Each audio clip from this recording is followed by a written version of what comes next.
Hello, podcast lovers. I'm offering something a bit different today. This is, in a sense, an oral history featuring Joel Peterson, the founder of Ravenswood Winery. He's one of a handful of vintners who made Zinfandel an appealing complement to the standard varietals on a wine lover's shelf at home. As the visual oral history chair for the Sonoma County Wine Library Association, I began videotaping oral histories as a way to capture the history of those who made major contributions to the wine industry. Joel certainly deserved to be included. So this is the audio from the video, and I'll provide a link to the video if you'd prefer to watch it. You may have heard the radio interview I posted in 2017, but this interview delves much deeper into his past. From his time as a child learning to discern the flavors and aromas of wine, through his medical career, his creation of Ravenswood Winery, and up to his new brand, Once and Future Wine. You'll hear some incredible stories about his adventurous life, one which he attributes to luck. This intelligent, well-rounded man, I think, is being humble, suggesting it was just the result of luck. Well, maybe a little bit. See if you agree. Join me in the historic Bedrock Vineyard in Sonoma County with Joel Peterson. Joel, thank you so much for spending your time with us. Delighted to be here, Jeff. Can't tell you how much fun it is talking to you and sharing, stuff that I love. Wine itself, of course. And we could talk for hours, I know, but we'll try to keep this one down a little bit less than that. I'll try to make my answers short and succinct. Oh, no, don't do that. I'd like to start with your parents because, like many, they played a major role in who you ended up becoming. Yeah, I had unusual parents. I was very lucky. I used to say I was in the Lucky Sperm Club, not because they were rich, they weren't, but because they were both really smart, educated, interesting people. Mm-hmm. And my mother was a nuclear chemist who had worked on the atomic bomb at Oak Ridge. And my father was a physical chemist for shell development. He developed high-temperature greases for machinery of one variety or another. Yeah, wow. And my mother was a little appalled by what happened with the atomic bomb, and she decided to take a hiatus. And so she stayed home with me when I was born, lucky for me. And then my brother showed up in 1950. I was born in 1947.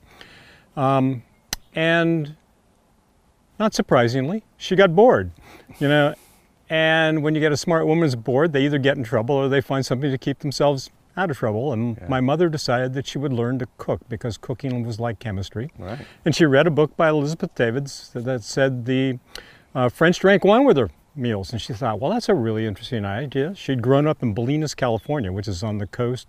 Most of her relatives were dairy farmers. This family had come to California in 1851, about the same time as Zinfandel did, in fact. Oh, interesting. So she'd never really delved into wine, but she decided, well, let's have a bottle of wine. So she went to find a bottle of French wine, and so she ended up at the city of Paris in San Francisco. A little wine shop in... Yeah, a little wine shop. They had a French wine cellar, in the city of Paris. And she asked for a bottle of wine that would go with turkey for Thanksgiving. And the guy gave her a bottle of 1945 Chateauneuf de Pape. This would have been 1952. Wow. And that bottle of wine turned my parents into winedrinkers. They both got very excited about that. My father actually found a guy in L.A., Mike Elwood at Lords and Elwood in L.A., who would ship him wine, and they had a beautiful catalog. I still have the original catalog they were buying wine from in the early 50s. Things like, Aubryon, Chateau Aubryon for $5.35, that kind of stuff. I can imagine. Wine was available. They started a collection. They found other people who were interested in wine. They were founding members of the Berkeley Wine and Food Society. They traveled extensively. When they discovered, that wine was grown in beautiful places, and those beautiful places, had, great wine and great food, they became what I like to refer to as enotourists. Yeah. And, they didn't go to Mexico to go to the beach. Right.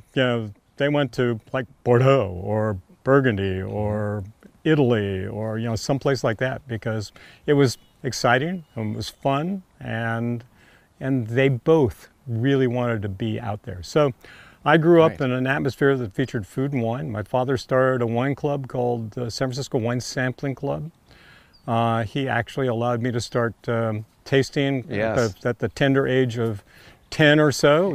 Tell our viewers why he asked you to do that.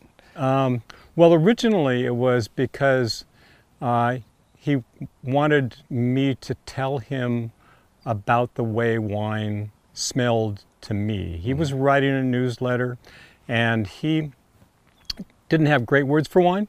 He would describe wines in very complicated ways. And so he thought a 10-year-old would have simpler words for wine. And so he would say things like, well, what's the Chardonnay smell like? And I'd smell it and I'd say, well, it smells kind of like apples. And he'd say, what kind of apples? And I'd say, I have no idea. And he'd say, well, let's find out. So he'd go out and he'd find as many varieties of apples as he could find. He'd cut them up, he'd put them in glasses, and we'd smell apples. That's a lot of work just to describe the aroma of a wine. Yeah, but he wanted to know whether it was Golden Delicious or, this was like, when people got, this was really his hobby, and this was like, but again, it gave him joy, Sure. And so I learned a lot about sensory perception in those days. We did spices of various kinds. Every time I came up with some kind of a basic word, like if I said tree bark, we'd smell tree barks, of various kinds until we could, describe whatever tree bark it was. So, I might, next time, we had a Chardonnay, say, well, it smells a little like Golden Delicious apples, and there's a bit of rancid butter here, and vanilla. There's definitely vanilla in here. So what a great opportunity to learn how to discern wine at such a young age. Yeah, and my father wasn't one who did sports or went to sporting events. We did go abalone, hunting on the rocks back in the days when you could pick them up off the rocks. Do they call that hunting?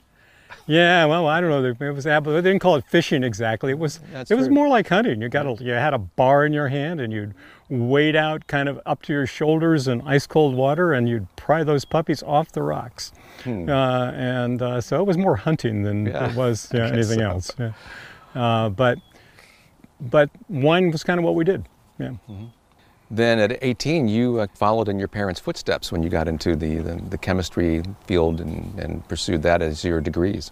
I did. I went to Oregon State, and Oregon State was a great place to go for the sciences. I had originally thought about University of Oregon, but it was more liberal arts, which was okay, but I really wanted to be in the sciences. In fact, I wanted to be an oceanographer. I remember. And oceanography was was like Oregon State had like the third or fourth best oceanography department in the United States. But it was that time, and there was student unrest, and I was part of that, and I got focused on other things, but ultimately I ended up with degrees in biochemistry, microbiology, and and general science. And you weren't really considering a career in wine at that point, because it really wasn't that kind of an industry yet, was it? For at least to you. Well, yeah, I didn't think of wine even as a profession. I thought of wine as an avocation, as something you did because it was fun. Right. And Oregon, let's just say, was a wasteland when it came to wine. I mean, like when I went out on one of my early dates when I turned 21, I thought, okay, I'm going to impress this girl with my wine knowledge. We're going to go down this wine list, and it's going to be really super. Turned out the only bottle they had was Matousse Rosé. Not much you can say about that. Nope. But she loved the stone bottle. She put a candle in it. Of course she did. It worked out just fine. That's funny. Tell me about the year you took off after you graduated from college eventually. Yeah, when I graduated from college. And when I say took off, you took off. I took off. Well, actually, I didn't take off right away. I had to earn some money. So I took about 6 months, and I came to San Francisco and drove ambulances day and night for 6 months, basically, as managed to get a job as a dispatcher. I also attended, I drove, and so I made enough money to kind of like free myself for a while. Sold my car and essentially threw a backpack on, and we got a car. I was with my girlfriend. We started out with my girlfriend at the time, and we drove an MGB across the United States to deliver it to somebody in Princeton. Nice. And then we ultimately hopped on Icelandic Air and headed to Iceland and then to Luxembourg. Wow. And we were going to hitchhike everywhere. and it was snowing, badly timed in my part, and so we'd stand in the snow freezing and nobody pick us up.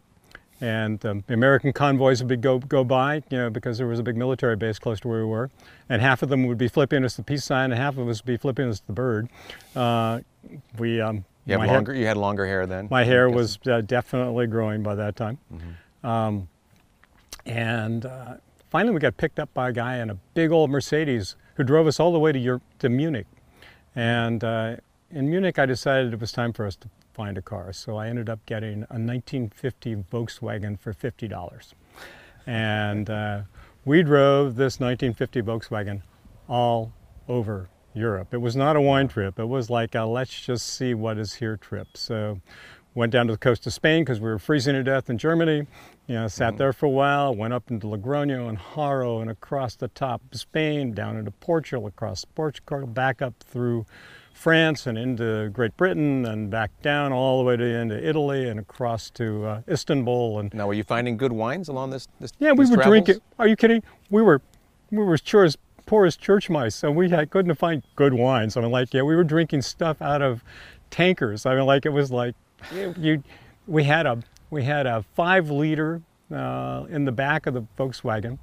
And we would stop and fill it up literally out of things that looked like gas tanks. You take it and you fill it up, and the wine was acidic and it wasn't very good, except when I got to Logroño, I was walking around the plaza and I thought, God, I think I'm hearing my mother's voice. And somebody's saying, Joel, Joel, and I'm going, I'm hallucinating, this is impossible. Yeah. And I turn around and there's my mother. And she and my father were on a Byron tour, with Karl Petrovsky and a couple of other people from Esquin Imports, which is where I had worked part-time during high school. And my mother said, well, where are you staying? And I said, well, we're staying out in the field, And she said, you might as well come and stay in my Parador. The carpets are probably more comfortable than your field. So we stayed with my parents, and we joined the group that was going around touring because Carl was on a buying trip. He was looking for Rioja to buy. So we went to a number of places, and everywhere they went, they were given bottles of wine. Of course, they couldn't take them with them, so we got them. So we'd pick up 7 or 8 bottles of wine at every stop. And so I began filling up the boot of this Volkswagen. I think the Volkswagen must have had a tilt on it by the time we were done, but we must have had 100 bottles of wine in the back of that, maybe more. What a great turn of events. No kidding. So we were drinking pretty well. So by the time we hit Portugal, we were doing well. And so we trade wine with people, ran into a Spanish rock band in Sevilla. My girlfriend at the time played the guitar beautifully, and so we struck up this conversation with them and shared the last of the wine with them, and we went out to their concerts at the Piscinas, one variety or another. It was an amazing trip. I saw a lot of people. We ended up actually getting into Eastern Europe. Don't ask me how. I have no idea. We drove up to the back of Romania from Hungary and sat there until they finally gave us our our visas. Which took hours. And at some point you went under a gate and didn't realize it, huh? Yeah, exactly. And so we ended up doing all the Eastern European countries. I mean, spent a little time down in what was then Yugoslavia and Hungary and Romania and Czechoslovakia, Prague and Budapest and Sofia, so that was like a whole different experience. It was very interesting. Ultimately, drove the car, sold it for a little bit more than I bought it for in Amsterdam, and took the Ural passes and went up into Sweden and Norway and Denmark, and came back. And was this a full year that you? This was a full year. Yeah. Well, it was actually just shy of a full year, but nearly. And then came back and ended up in New York with no money. And I'd run into a guy in Italy who said, well, come visit me in Buffalo if you're ever in Buffalo. So I did. And he put me up for a while, but even he was getting tired of me after a while. And I said, well, how am I going to get back to California? I don't have any money. And he said, and I was rooting around his garage. Turned out there was an old BMW motorcycle, an R65, R55. it had a bent roll bar. He'd crashed it, he'd broken himself up, he'd never ridden it again. So I straightened it up and put it more or less back together, got a new fender, and took the broken fairing off of it and said, well, let's go. So I'd never ridden a motorcycle in my life, and I rode out of Buffalo in the first snowstorm. And he was fine with you taking it? Yeah, he charged me $1 for it. He said, get rid of it, because I can't, he said, I will never ride it again. And great. so we rode the southern route, and 5 days later I was riding into my parents' yard on Thanksgiving Day, just in time for Thanksgiving. And some wonderful wine, no doubt. And wonderful wine. They had no idea I was coming. Yes, no, it was like great, because I was on a starvation diet. I think I had a box of Cheerios and a sleeping bag. Well, like any college kid or post-college kid at that point, huh? Yep. And then you got into a laboratory at that point in San Francisco? Was it right around that time? Yeah, I began working in a organ perfusion laboratory, but I ran into a woman who was a nurse, and we moved into, let's say, a communal living situation on Parsons Street, which is near Stanton Street, which was like right next to the park. Yeah. And I had friends who were doctors, and and I knew I wanted to get into the lab business, and I started out taking a job as an X-ray file clerk when I first got back, and so I worked in the X-ray department. But I also knew a doctor who was running an organ perfusion laboratory, so I ended up getting a job as a tech with him.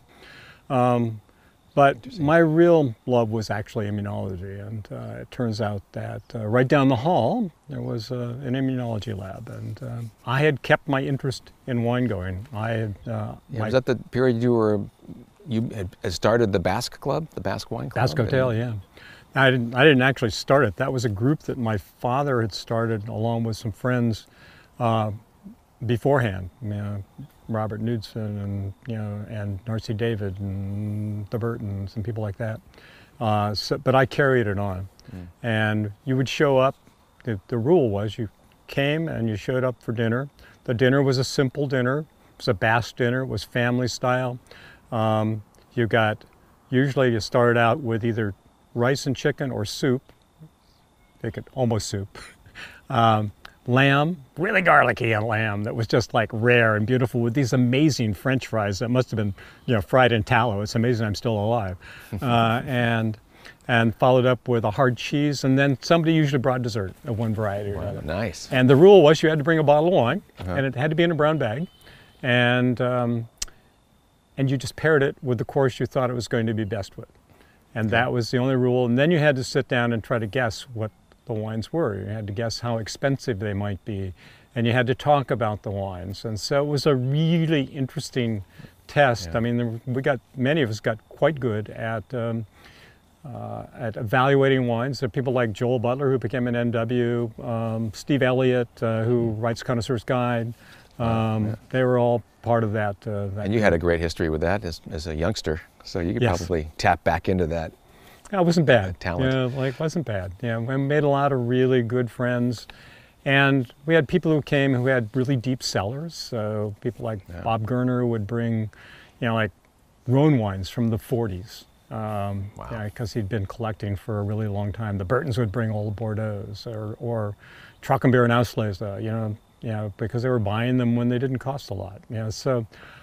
I tasted a lot of wines with my parents, but I also continued that and really took advantage of being able to enjoy and evaluate other wines, with other people. Yeah. And was it during that period you ran into Joseph Swan? Well, my father died just before he and Jerry Draper were going to open something called the Vintners Club. And I was given kind of an honorary membership in the club. God, I couldn't afford the $5,000 initiation fee. And this is what, 72? Yeah. $5,000. Yeah. It was like ridiculous. Yeah. But there were lots of people who could, and he encouraged, Jerry encouraged vintners to come down, and I was sitting around a table with a bunch of other people, and the guy sitting next to me, unbeknownst to me, was Joe Swan. This kind of handsome, they used to call him the Silver Fox. He had, really, Yes. a shock of like white hair, and had this really kind of Norwegian-looking, visage. I mean, he was a pretty handsome guy, which explains why he got married, I think, 7 times. But He got tired of fighting him off. He got tired of fighting him off. Exactly. just married them for a while. But I was showing off, identifying wines, and he said, "Hey, can you teach me to do that?" I said, "Sure," tongue in cheek. I said, "Give me 5 or 6 years." And he said, "Oh, I got time." He says, "I got a place." He said, "Do you have any building skills?" He said, "Maybe you'd like to help me, build a winery." Because he was putting up a tin building at the time. And I said, "Well, sure." So I would go and spend weekends and vacations with Joe Swan. What was he doing at that time if he didn't have his winery yet? He was making wine. I mean, well, Joe had an amazing history, of course. He was an airline pilot. He was the pilot negotiator for Western Airlines. He at one point was a card-carrying communist. He had obviously pretty left-wing, let's say, labor organizer tendencies. But he was also super smart and very soft-spoken. And he, well, when we did Joe's memorial service, a woman came from Minnesota where he was stationed with Western for a while. And she said, "I knew somebody weird had moved in next door." He said, when he tore up the lawn and he put in a vineyard. We're talking Minnesota. In Minnesota. And it was even worse when he requisitioned my bomb shelter for a wine storage area, which was pretty funny.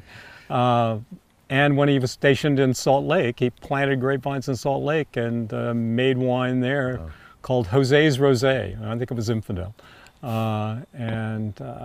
And he was good friends with Andrei Chalachev and Maynard Monahan, and he'd been kind of planning this escape for a long time. He had a special clone of Pinot Noir and Chardonnay that he had picked up in Burgundy at some famous vineyard, Which is now called the Swan. The Swan clone. And he had kind of squirreled it away in Mineral King, which is where he had a place up in the sort of the foothills. And so when he went to plant his own vineyard, he brought the budwood from there. But he was making wine in his basement at the time, and the barn. And his first wine, I think, was the wine that truly inspired me to think about Zinfandel seriously. I didn't really know much about it before that. I mean, obviously, I'd been drinking lots of Cabernets and other things that were happening in Bordeaux and European wines, Syrah. But the 1968 Swan that he made from a essentially mixed black vineyard, in theory, Zinfandel, on his property, was monumental. You just kind of went, "Oh my God, this is really good wine. This is mixed black. This is California." It was an old vineyard, and unfortunately, he tore it out to plant Pinot Noir. He then began a relationship with Mike Teldeschi in Dry Creek, and so I would go up to Dry Creek with Joe and look at vines, and just had great admiration for the people who grew them and the vines themselves. They were marvelous even then. And Joe made amazing wine in the early 70s out of those vines. Up until 75, his wines were some of the best, if not the best, Zinfandels in California. That must have been the same era that has a photo of you with Joe Swan and Andrei Chalachev. Yes. You with your long blonde hair. Yep. My red striped shirt and my white bell bottoms. Right. Oh, it was bad. That's funny. And That's still hanging in the tasting room at Swan. That's Swan. Yeah. That's very funny. Right. Andrei was there a lot. Andrei and Joe were great friends, and I learned a lot from just sitting around talking to Andrei at the dinner table while he was smoking like a chimney. He could keep 3 cigarettes going at the same time. Pretty remarkable. And one of the more amusing moments, I'm working with Joe, and Joe's like an airline pilot. When he starts a project, he begins from the beginning and he goes to the end, and there's no break, and everything's checked off. It's like, this checklist in his mind. A checklist, right? Yeah. So if you're racking barrels, basically there's this kind of thing you do. with the hoses and everything else, and then you clean up afterwards. And so we were doing that one day, and June came down, his wife, and she said, you got a call. And Joe says, I don't take calls when I'm working. And she says, I think you'll take this one. And he says, okay. And he comes off and comes back and he said, hey, would you like to go to lunch? I said, wait a minute, we're going to stop racking and go to lunch? He said, yeah, put some sulfur water in the lines, we'll be okay. I said, where are we going to go? He said, you'll see. So we get in the van and we head out across Adobe Road, and I said, we're going to Napa? And he says, yeah, we're going to Napa. I said, well, where are we going? And he says, you'll see. And we get clear down to Rutherford, and suddenly he makes us right. And I thought, we're going to the DePans estate, so the BV people. I'm going to interject here. Joel was excited because he knew he was heading to the home of the daughter and son-in-law of the famed, and by that time, deceased George de la Tour of the world-renowned Beaulieu Vineyards. He knew this was going to be an incredible experience.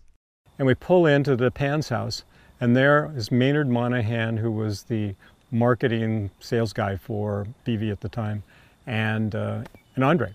And it turned out that the DePans had just left for Europe, and these guys always raided the refrigerator when they left because they always left a bunch of stuff. I think the DePans were wise to them, so they actually stocked the refrigerator. So we had all these amazing delicacies and great bottles of wine. Joe had brought a bottle of wine. Yeah, it was fantastic. It was some BV wine. BV wine, Beaulieu Vineyards. Beaulieu Vineyards, Georges de la Tour, stuff. It was pretty impressive. Particularly, Pretty impressive? I was like 25 or 26 maybe by this time, and I'm still a newbie. I'm going, wow. And you're hanging out. I'm hanging out nice with lunch with Joe Swan and Andre Chelichev and Maynard in the DePans house. I'm going, I could get used to this. The dean of winemakers, Andre Chelichev. He was considered to be the best winemaker in California at the time. Yeah. And he was. He was very, he's the very one who good. elevated the quality of wine in the region, in the entire Northern California. He had that whole idea about planting Pinot Noir in cool regions like the Carneros, and made Cabernet really well. And even though he was using an American oak, he managed to overcome a lot of those issues. Yeah. We did, in 1975, we did a vertical of BV Georges de la Tour with Andre, going back from his first vintage in 1943 to 1970. And the 1943 turned out to be the stellar wine of the evening. Some of them were really good, but this one was amazing. And it had a label on it that it came from my father's cellar, actually. It had a label on it that said, for experimental use only. This wine was not for sale. And Andre said, well, yeah. He said, we didn't make very much of it. It was a war year. My son and I picked most of the grapes. It was so cold, the grapes wouldn't ferment. I had to build fires to get it warm enough to ferment the grapes. He said I had to leave it on the skins. He said, I thought it would never be drinkable. He said, so I didn't ever really release it. But it was like magic, all those years later. Yeah. I just want to say you are a lucky bastard. I am a lucky bastard. It is true. And we're only not even halfway through your story yet. The last time we talked, you said I've been a very lucky man, but that doesn't cover it. I have been a very lucky man. You are richly lucky. Richly lucky. And, so when did you start making your own wine? Well, I made my first wine not with Joe Swan, with my father when I was about 14. It was a Pinot Noir, and it was really awful. It didn't turn out well, and he never tried it again. Okay. But we threw some of the grapes into the garden, and we had little grapevines that were growing ever after that. We couldn't quite get rid of them. They kept popping up no matter what we did. Naturally, from the seeds. Little Pinot Noir grapes from well, God knows where they're Pinot. But they were from the seeds. But I made my first real wine in 1975 when I was still living in Berkeley. My brother made a little cedar vat for me. I ended up getting Cabernet grapes from Alexander Valley and from Forest Tanzer. And I made a barrel of Cabernet, basically all punched down by hand, all native yeast fermentations. Joe wasn't using native yeast, but I was sure you could do it because the Europeans all did it. And I got Yugoslavian oak barrel from Wine and the People, and which was a beer and wine place on University Avenue in Berkeley. And I made this bottle of wine. Yeah, I made this like 1 barrel of wine, and it was actually quite good. And I still have a few bottles to this day that I open up periodically, and wow, yeah. they are drinkable. Wow. You know, surprisingly. So it inspired you to possibly go further? Well, I had already been inspired by Joe Swan and Andre and all the rest of that. I was highly influenced. But you gained confidence though now. But I gained confidence that I could actually do it myself. So in 1976, I went out and bought a redwood, one redwood fermenter that was kind of a copy of Joe Swan's redwood fermenters. Joe let me use space in his winery. I managed to find some grapes from a guy named Joe Vogensen up in the northern end of Dry Creek, with the help of Tone Badlinger, actually, who connected us. My hair was still long and I was still hippie looking, and people thought I was a little weird. Farmers are not exactly the most liberal people when it comes to that kind of stuff. Right. Particularly old Italian ones. But Joe was as crazy as I was, and so he would sell me grapes, but the deal was that I would bring a truck up. I borrowed Tom Dahlinger's truck, and took boxes from Joe Swan, and drove them up to the vineyard in the morning.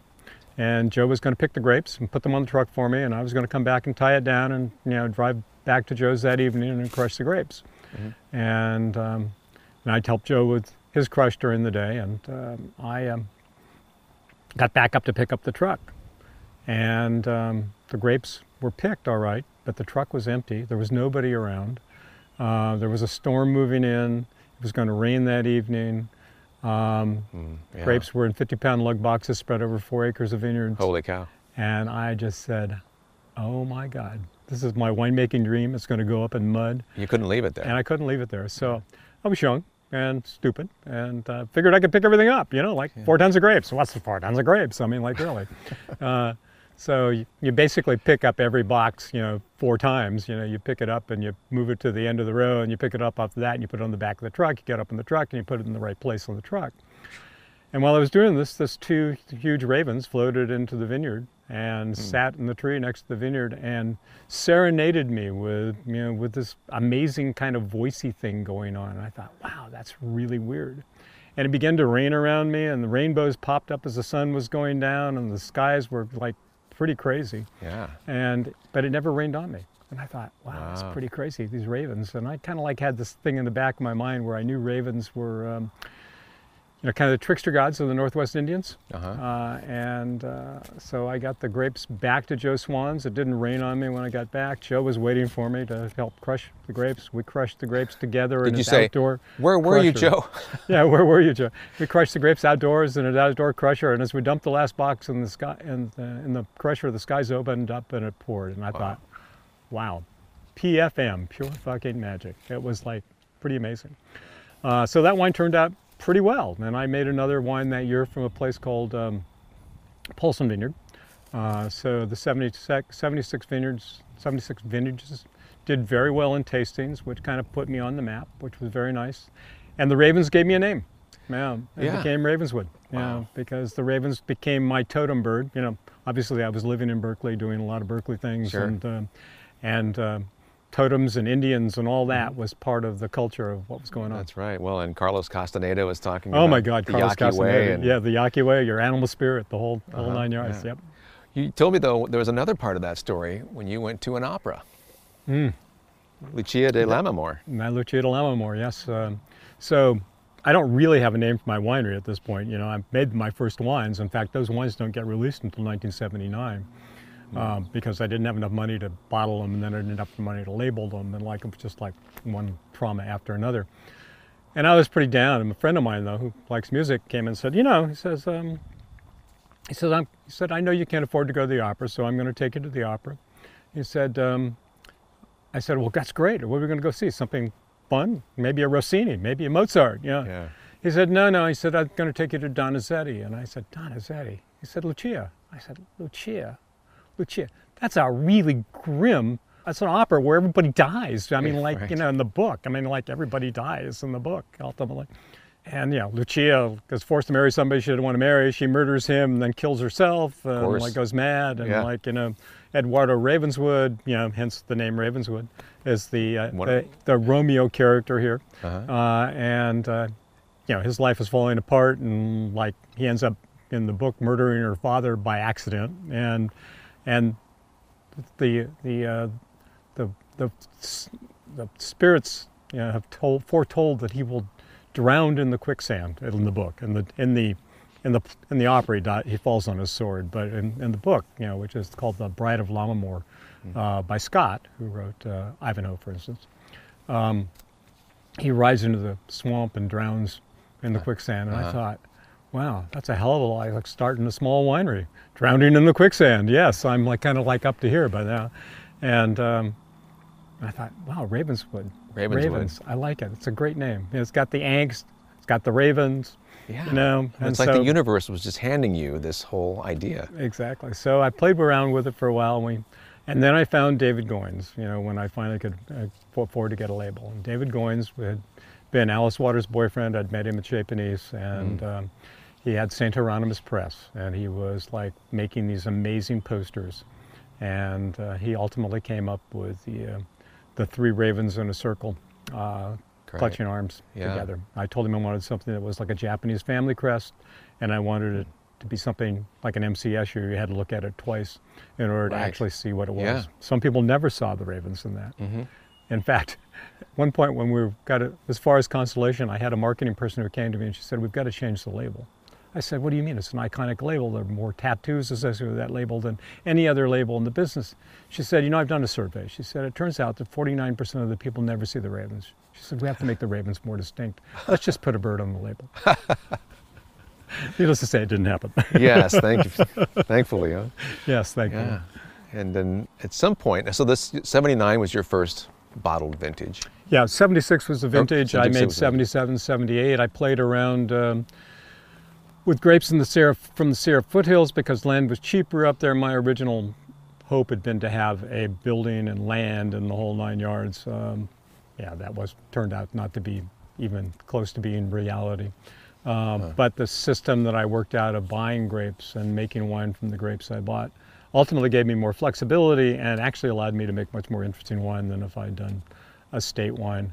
So I made wine from Madrona Vineyard in 77, 78, but in 79, I started making wine from the Dry Creek area, Zinfandel, and my first wines were all Zinfandel. By that time, I had recognized that Zinfandel was the grape of California.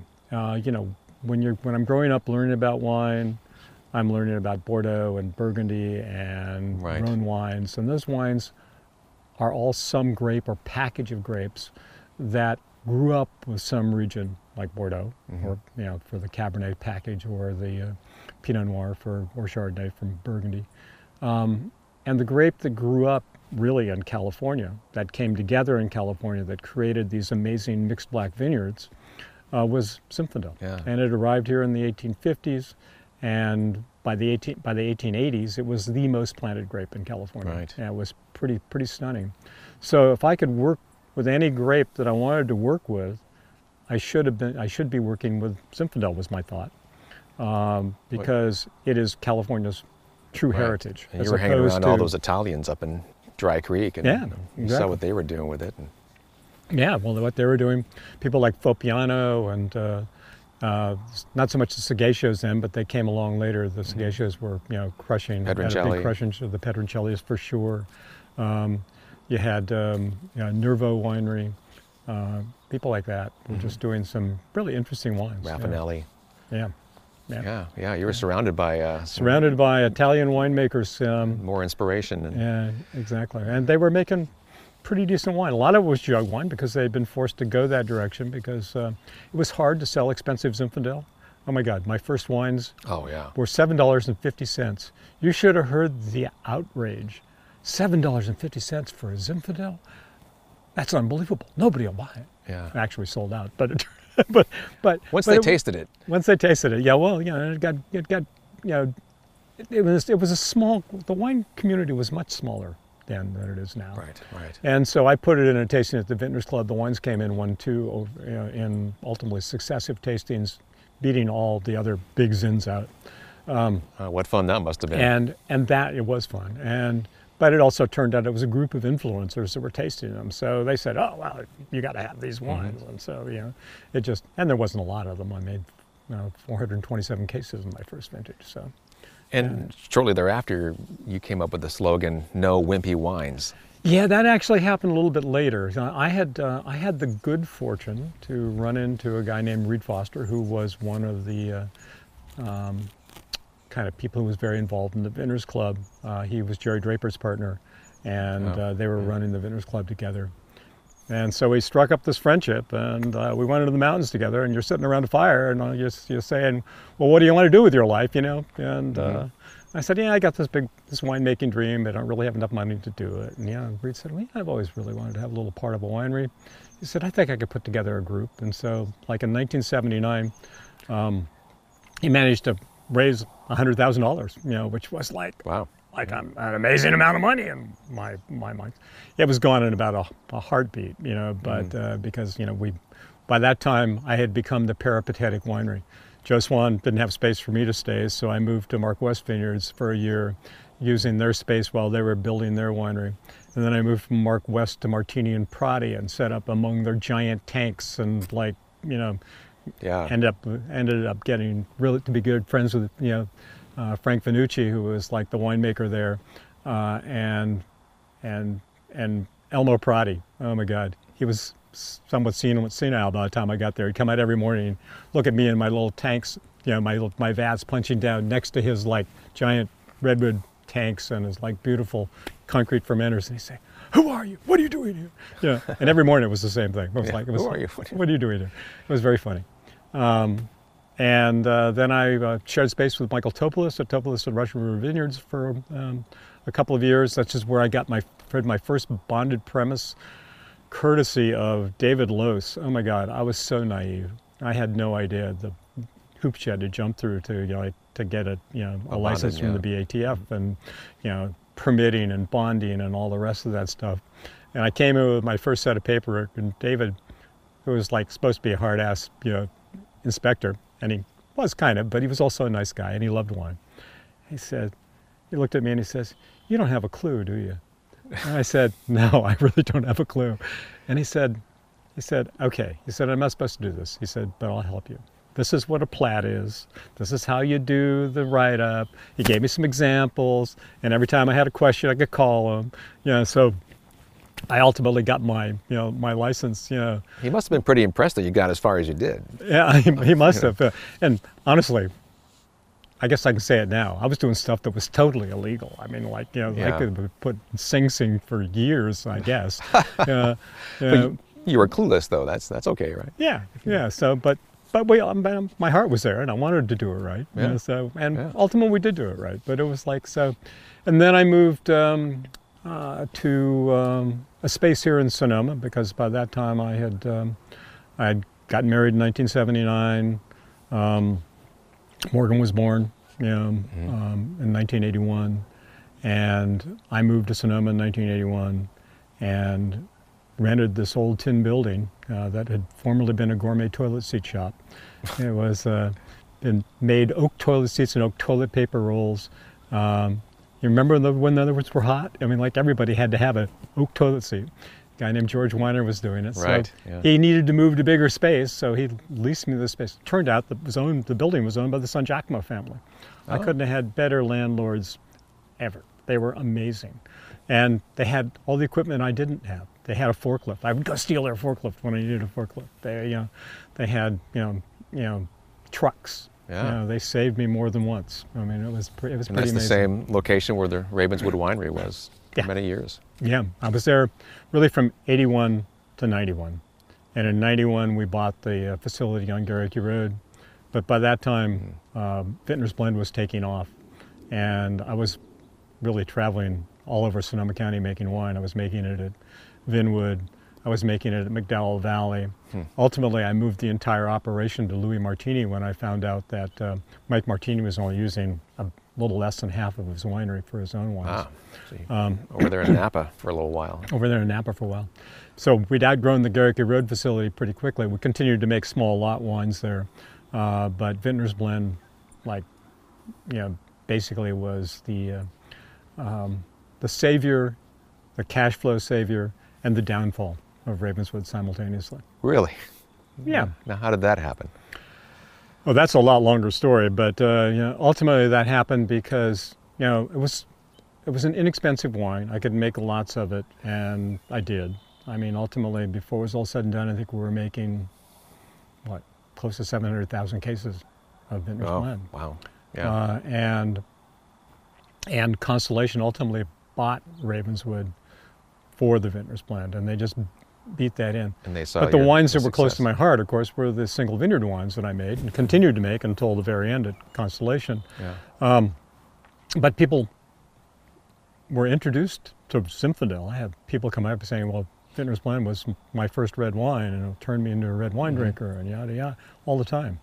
But ultimately, making Vintner's Blend isn't really very much fun. It's a challenge, and to keep it as good as you need to keep it and have it still reflect the vintage and still keep the price at around $10 or lower was a bit of a challenge. Right. And we got really good at it, but it detracted from the things I really cared about, which were but it also, the flip side of that was that it created enough cash flow, so it allowed me to do more expensive wines and from older vineyards that were low production and do all those things. Yeah. And ultimately it did, because Reed and the rest of my partners were in their 50s when we got involved, and were in their 70s and 80s, when we sold Ravenswood. They needed an exit strategy. So first we went public. We were a public company, traded on NASDAQ for, a year, more than a year, from 1999 to 2001. And when Constellation came along and said, well, we'll gobble you up here. And they did. And did you have a say in the matter at all, or is this kind of out of your hands? I was kind of outvoted, I owned the majority of the stock. I owned enough stock so I could control, the voting when we were a limited partnership. And I was one of the two general partners. But when you're a corporation, you're really run by the board. And the board was made up of, people who were the partners. And literally, I was outvoted. So I couldn't, ultimately I just had to say, okay. Ultimately you can only fight it for so long. But, the deal was that, I had to have a job afterwards, and so Constellation made me a senior VP in Constellation, and I got to do some amazing shit with Constellation. So that's what a great opportunity again. And once again, luck is in your corner. Pure luck, So not only did I did I built a great winemaking team, people like Peter Mathis and others, that Gary Sitton and Jen Bellows, who's now the winemaker at Faustus, and Gary, who is now the head winemaker at Coppola. And Peter, who has his own label. I love Peter's Grenache. Just like this amazing team, and like this group of cellar workers who were totally dedicated, and we had almost no turnover. So they'd grown up with me, so it was really easy. So in some ways, everybody was kept on. The whole cellar team was kept on, and we kept making wine, kept growing, and I ended up doing a lot of road work, doing a lot of, proselytizing for Zinfandel, if you will, great. as it were. I got to travel to Europe. We sold wine in the Nordics and the UK and Germany. I got to travel as far as Kuala Lumpur and sell wine in Kuala Lumpur and Japan. It was just, honestly, it was amazing. What year did Constellation buy out Ravenswood? They bought it in April. I know that because it was right around my birthday, of 2001. Okay. And so I bought the vineyard we're sitting in 2002. Were you with Zap at that time yet? Oh yes, Zap. We started Zap some years earlier. I think we started Zap in 84, 94. Yeah. It was our 20th. I guess it was our 20th anniversary this year. So great. The Zinfandel Advocates and Producers. Zinfandel Advocates and Producers, exactly. And that was great because I started it with Don Reason from Ridge and Jerry Seps. It was actually Jerry Seps' original concept, and he gathered us all together. Kent came in, sort of about that same time. Rosenblum. Yeah, it was like an amazing group of Zin producers who wanted the world to know about Zinfandel. And it's only gotten more amazing with the other people who have joined in and have been past presidents. Yeah, I was past president twice, and we have about 300 wineries when we do our annual tasting. Pouring as many as 900 wines, so that's a lot of Zinfandel to be had. In fact, in the heyday of Zap, when all things were kind of let run, we would take over Fort Mason, 2 buildings on Fort Mason. I think we had 2,000 people one year. It was like totally nuts. Yeah. And people got a little drunk sometimes, and so it became known as kind of a drunk fest. So we decided that wasn't really the best of all possible worlds for the reputation of Zinfandel. So we began to scale it back a little bit, and so we're doing it. Well, we don't know what we're going to do this year because of the COVID. Yeah. But we've been doing it at Pier 29 the last couple of years, and it's been very successful. And great view of the bay. Great view of the bay. We second floor. Yep. We do an educational seminar that I usually run, and I get to interview my friends and neighbors. And last year I did viticulturists. I did the viticulturist Brene from Monte Rosso. Great interview, by the way. You should talk to her. She is like stunningly smart and beautiful. Well, I saw her this year, and it inspired me to want to interview her as well. Yeah, you should. For my radio show. And Morgan's viticulturist Jake Neustadt. And so they were just good people. But I did the old farts of Zinfandel one year. So Kent and myself and Jay Hemingway. I mean, the scary part is a couple of them are no longer with us. Right. Yeah. And then all the young guys. At one point I took on the sons of Zinfandel, so Morgan and others. So that was kind of fun too. Yeah, we need to point out that you are known as the godfather of Zinfandel. For better or worse. Kent Rosenblum is the grandfather? No, he's the king of Zinfandel. The king of Zinfandel. Yeah. It was like there was. Wine writers, interestingly enough, would toss out these things. They'd say that Paul Draper was the king of Zinfandel, and then they say that Kent was the king of Zinfandel, or the Sultan of Zinfandel, or they'd put these kind of superlatives, and somehow Godfather stuck with me. It's okay. That's good. Yeah. It doesn't impart any kind of age, though, either, too much, anyway. So that's good. It makes me seem a little bit mean, like, you drink Zinfandel, or you're going to be wearing concrete boots and swimming with the fishes. If you don't drink my Zinfandel. You don't drink my Zinfandel.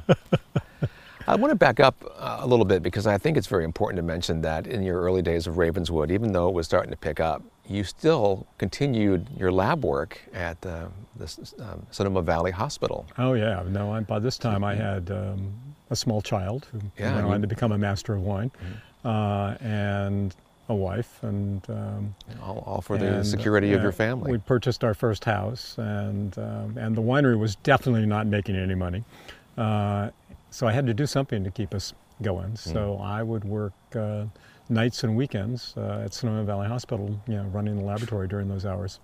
Boy, making wine during the day and working at the lab at night. Yep, wow. Exactly. It was, and take my vacations during Crush, so I would I'd have that whole time. But yeah, it was. Sometimes I look back and think, wow, how did I do that?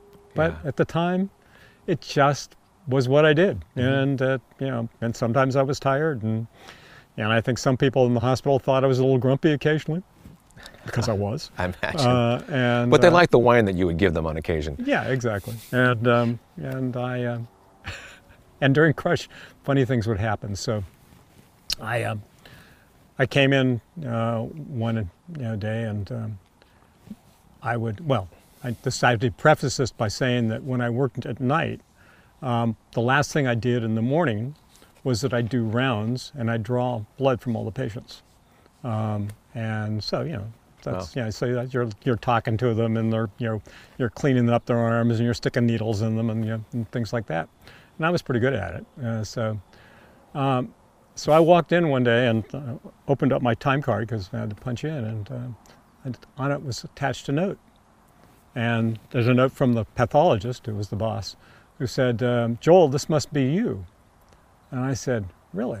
And so I opened up the note and I looked at the note and it said, thank you for the great care I got in your hospital. I really enjoyed the nurses and your staff was so kind and lovely.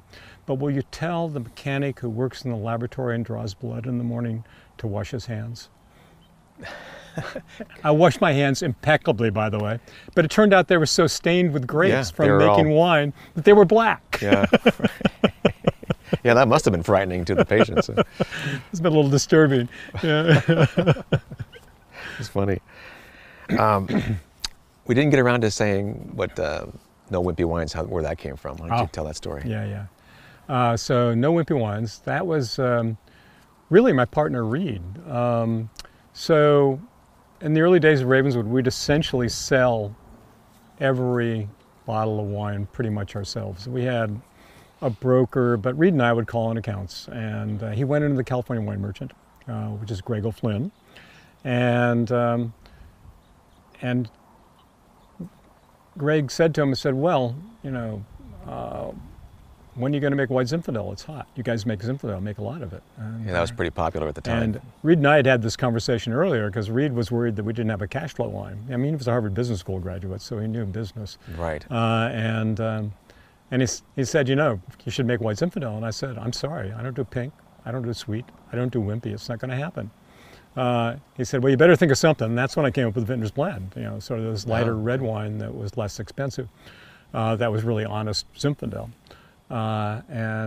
So Reed said to Greg, don't think that's going to happen. He said, Joel's adamantly opposed to it. In fact, he has a sign over the fermenter that says no wimpy wines allowed, which was totally fabricated. And so it was stopped right there, except that I got a call from Greg, and Greg calls me up and he says, I'm coming up to the winery. He says, I want to see what you're doing. And by the way, I want to see the sign. I said, the sign? He said, the sign that says no wimpy wines allowed over the fermenter. I said, oh yeah, that sign, Greg, because by this time I'm clicking in that, this is Reed's account and right. And so I call up Reed and I say, Greg's coming up here and he wants to see the sign. I said, what are you going to do about that? So Reed's son decides that, we can't let my father look like a liar. So he has a sign made. So by the time Greg arrives, we have a no wimpy wines, sign, hanging over the fermenter. And so it stuck. It was such a good moniker for what we did. And in the time, it didn't mean Harley Davidson and the biggest, blackest, giantest wine. I was making very balanced wines in those days. Later on, No Wimpy Wines took on a whole different thing that it hadn't. But it was really my reaction to White Zinfandel. Right. It was White Zinfandel was the wimpy Zinfandel. It was the one that really didn't represent the grape very well. It was sweet. It was slightly fizzy. It was pink. Nothing wrong with pink wine, but Zinfandel does such other things. People begin to think that Zinfandel was a pink grape. That's right. Yeah. For many years, they were like, when you bring them a red Zinfandel, they'd be like, no, I wanted Zinfandel. Yeah, exactly. I had a person come up to me at a tasting and accuse me of being a charlatan because my Zinfandel was not pink. She said, that's not Zinfandel. Zinfandel's not that color. Right. And I think, yeah, there's a lot of work to be done here, which is why Zaps are. Right, and has been continually since then. So tell me about, when did you get into, finally, your small brand again of Once and Future? Well, as 2014 rolled up, I could begin to see the writing on the wall as far as Constellation was concerned and Ravenswood and the way they were spending money. They'd taken on lots of other brands. So there wasn't as much room as there had been. And it was just getting kind of strange. So I decided that, I had to decide what I wanted to do, kind of with the rest of my life. I figured I had maybe 10 good working years left in me. Looks like it's going to be longer than that, thankfully. Oh yeah, winemakers go to 90, don't they? Yeah, well, my father died at 57. Why would I be most of the men in my family don't make it past 60, so I have no illusions. So I said, well, what do you really, really want to do? And what I really wanted to do was have the winery I thought I was going to have when I started Ravenswood. I wanted it to be small. I wanted to make wines that I loved from vineyards that I thought were really incredible. And what I really missed was getting them dirty, and like having those black hands that the patient protested. Right. Yeah. I wanted to punch a vat down again. I wanted to empty that vat out. I wanted to taste every grape in the vineyard. I really wanted to be integrated into the winemaking again. I mean, when you run a big winery, yeah, you make wine, but you really oversee winemaking more than. And you're not the first one to tell me that. Who's ended up in an executive position that yearned to get back into the cellar. So I could do it. I mean, it turned out that Morgan, of course, my son, built his winery, and so it allowed me to have a little space where I could set up. I went back and pulled out my old redwood fermenters that I had retired in 2001 because Constellation brought in all this money and all this stainless steel and everything else. Old habits are hard to die. Yeah, exactly. And so it's really funny because Morgan's winery is pretty much state of the art. So you go through his winery and it's like beautiful, and you get down to the end of it, it looks like museum winery at the end. Oh, this is how they did it in the old days. Yeah. And here's the old man who's doing it. There's the old man who's doing it. Yeah, exactly. We brought him in for show. Yeah. So I make my wines there. I use his interns to help me out. I basically make open top fermenter, native yeast fermented, punched down by hand, French oak aged, native Malo wine, and that's pretty much all it is. There's nothing else. It's not fancy. So really, what I'm relying on is great vineyards, and I have really great vineyards to work with. So since 2014, I kind of did that, but I was kind of doubling that up with Constellation until 2016 when I moved into a consulting position. I think the last thing I did for Constellation was a trip to BC to talk about Zinfandel at one of the big convocations up there in early 2019. So I haven't done much for Constellation since then. Well, thank you for sharing some of your once and future wine with us. And you poured me your Mataro, which was just beautiful. I did. Yeah. That's a great old vineyard. It's like, talk about vineyards that are unique. This is a vineyard. That's an Oakley. It's planted in 40-foot sandbanks. The vines are on their own roots. So this is like pre-phylloxera. Every other grapevine in California, not everyone, but most of them are on rootstock. And the rootstock changes the nature of the way the vine grows. The sand, of course, changes the way the nature of the vine grows.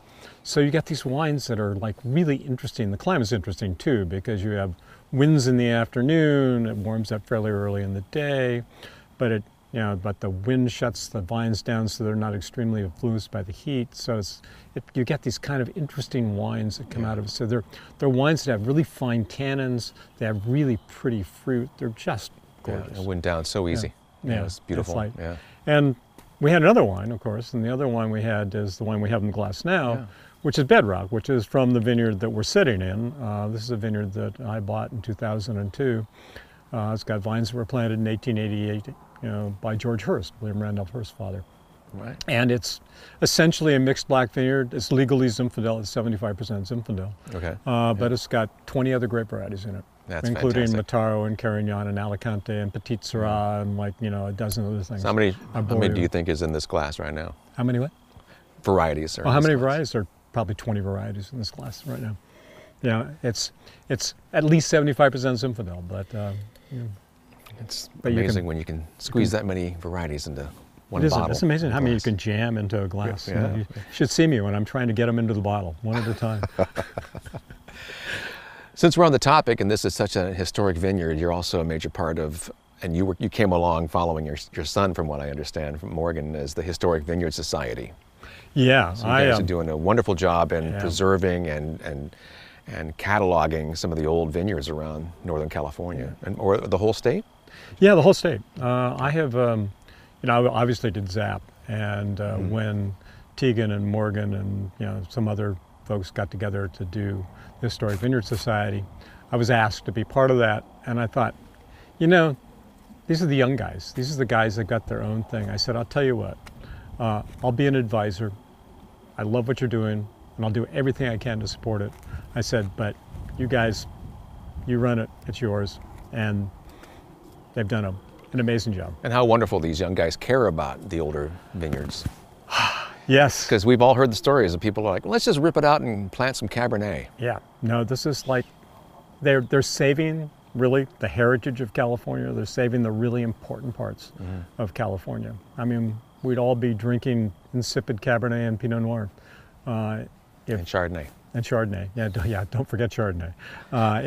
If it wasn't for, like some of these old vineyards, these old vines, these unusual varieties, and now these unusual varieties are being, whoever heard of Grenache Blanc, Right. Or Trousseau, or any of the rest of these other grapes that were planted in these old vineyards. These vineyards are like grape museums. We probably have the largest collection of unusual grapevines in the world. In this vineyard, there's a grape called Castet.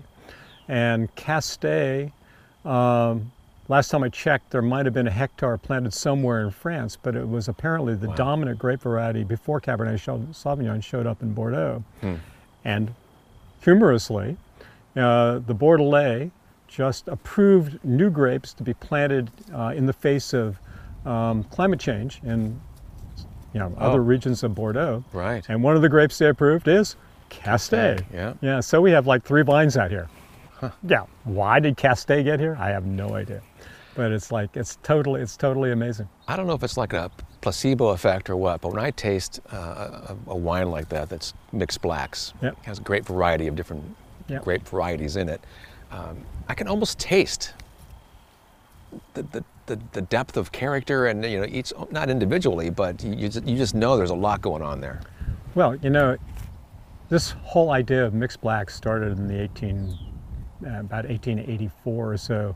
It was being started. There's a guy named Charles Wetmore who wrote a whole treatise on California wine at the time, and he recommended mixing grape varieties and planting these mixed blacks because they tended to compensate for one another. So Zinfandel gets really, really ripe if you're not careful. It's uneven ripening, so it can produce wines of high alcohol. Right. Most of the other grapes that are planted in these vineyards ripen a bit later. So when you mix the two, they end up being more balanced. Yeah. Some of the grapes have more acid, some of the grapes have more color, some of the grapes have more tannins, so you get this whole thing.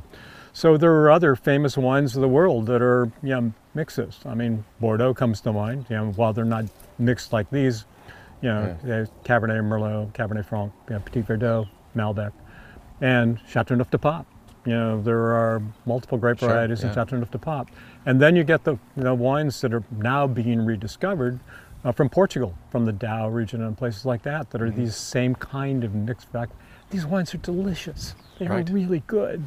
And so we have them here in California. It's amazing. But it turns out that these vineyards have personality and character, and the mix in the fields varies from vineyard to vineyard, and that has to do with soil type and climate and lots of the other things that went into making the choices of planting these vineyards in the the earliest ones that we have left really are from the 1880s and then clear into the early 1900s they were planting these things. In fact, I was talking to Ed Spraja, and he and his father in the 1955 were still putting in like mixed black vineyards, still planting them. Still planting them, like Petit Syrah, Carignan, Alicante. Really, it boiled down to essentially 4 grapes. There were Zinfandel, Petit Syrah, Carignan, and Alicante Bochet were the big 4. Sometimes Mataro slipped into that mix. Yeah, well, it is fascinating that these grapevines can last so long, and why not hang on to them as long as you possibly can? Absolutely. I can't think of a good reason, and I can think of not to hang on to them. I can think of several good reasons to hang on to them because they make delicious wine, and they are really our heritage. These vines were planted by George Hurst, William Randolph Hearst's father, for God's sakes. I mean, that was way before us. But how much history has transpired since those vines were put into the ground? And here I am. I'm just passing through. I just get to take care of things for a little while. Yeah. There was a Civil War general or something that was part of this. Originally, vineyard too, the vineyard was planted by General Joseph Hooker in 1853, after the Mexican War and before the Civil War. And he was friends with Sherman, and Sherman apparently helped bankroll this. Sherman was a banker in San Francisco at the time. His father-in-law owned banks in St. Louis, I believe. So they put a branch out here to take advantage of the gold rush. So those vines don't still exist, but however, he was part of this property. No, he was part of this property. It was probably mission vines when he put them in. But again, what history? For history? This patch of land.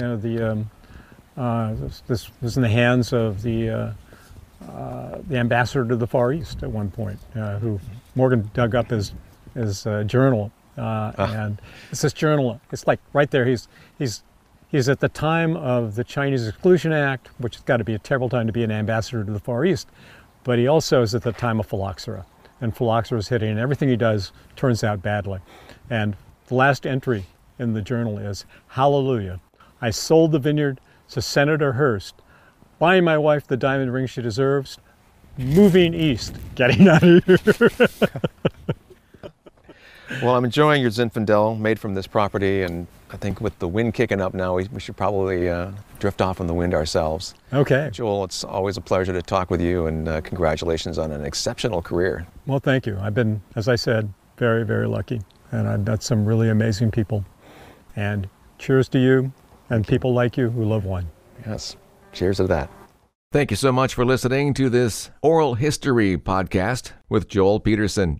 You can find more podcasts, wine news and trivia, and events in the area at onthewineroad.us. I'm on Facebook as On the Wine Road and Instagram at JD Wine Road. Feel free to follow me. The show's theme was composed by Miguel de Oliveira, and the podcast is researched, written, and produced by me. And I thank you for listening. I'll see you next time on the Wine Road. I'm Jeff Davis.